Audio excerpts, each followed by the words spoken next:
The gentleman, the congressman who asked the question to Steve Miller on Friday, whether or not he considers what the IRS was doing to be illegal, now joins us. Congressman Tom Price from the great state of Georgia. Hello, sir. How are you? I'm great, Steve. Hope you are. I am. Great to talk to you again. First time on this news show, and I hope it'll be a regular occurrence. Okay.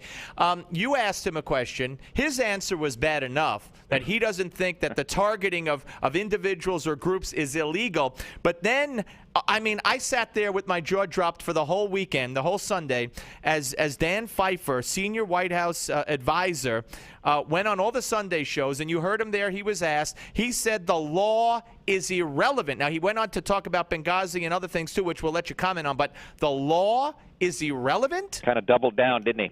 Wow. It's absolutely phenomenal, and you know, it'd be humorous if it wasn't so doggone serious. This is chilling stuff. You've got the Internal Revenue Service, an entity that has incredible power over each and every American citizen, doing things like asking a book group what books you read and to provide a book report, asking a church group what is the content of your prayers. This is the kind of information that they believe they need in order to determine whether or not somebody ought to have a tax-exempt status. It begs the question: what's the wrong content of prayers, Mr. IRS, Mr. President?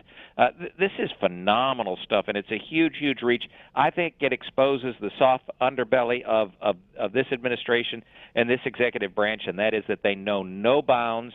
They have an arrogance that is absolutely astounding, and their culture of intimidation continues to grow. And I want to get, sir, to the bill you introduced with regard to the Health Care Act and the IRS, but I want you to hear, and then I want to ask you about Pfeiffer again. I want you to listen to these. This is a montage of three clips, where he takes offense to questions. He calls them irrelevant. Just give a listen to this cut. Was he in the Situation Room? He was kept up to date throughout the day. Do you not know whether he was in the Situation Room? I don't remember what room the president was in on that night. That's a largely irrelevant fact. The assertions from Republicans here that somehow that the president allowed this to happen or didn't take action is offensive. And the question isn't who edited what talking points. That's largely irrelevant. What does the president believe? Does the president believe that would be illegal? I can't speak to the law.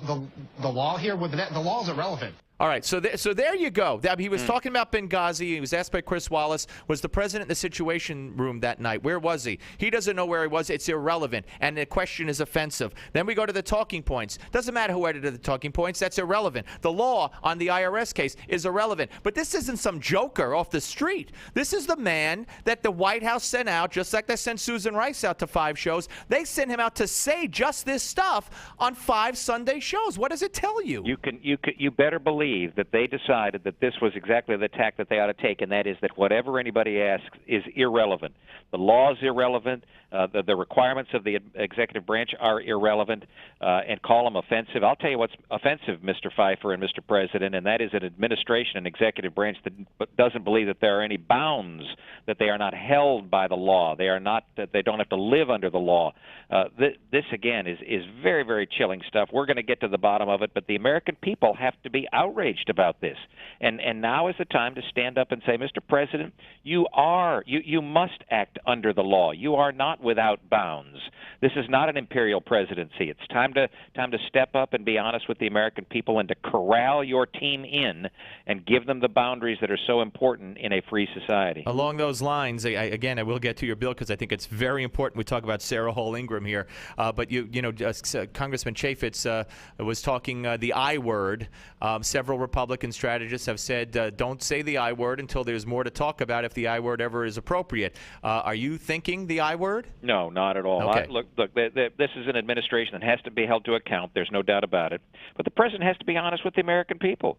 And we're going to get to the bottom of this. I understand earlier today that it came out that the IRS was targeting for audits a particular news reporter for yes, Fox station. News. Yep, and we're going to talk about that with Judy Miller in just a few minutes. During the North Korea, a leak in the administration about North Korea. Yep, yeah, absolutely astounding. James Rosen, by the way. We've had nearly a half dozen individuals call our office within the past couple of days and say we believe we were targeted. because of our contributions either to there's a group called Docs for Patient Care. Hal Schertz is a physician who founded that. He was audited because it was a group that was he believes because it was a group that was opposing the president's health care law.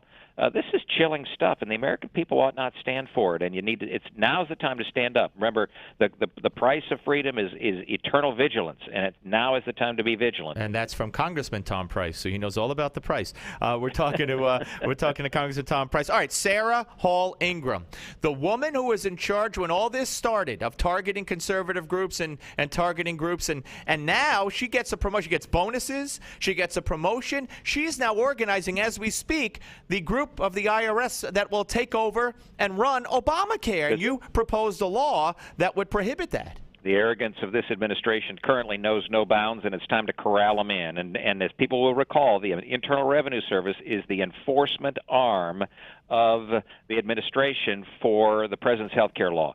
And as you mentioned, Sarah Hall Ingram was running the tax-exempt division at the IRS, the division that's responsible for all these targeting of all sorts of individual groups and citizens. And now she did such a great job there that she was promoted and put in charge of the IRS division, in charge of the implementation of the president's health care law.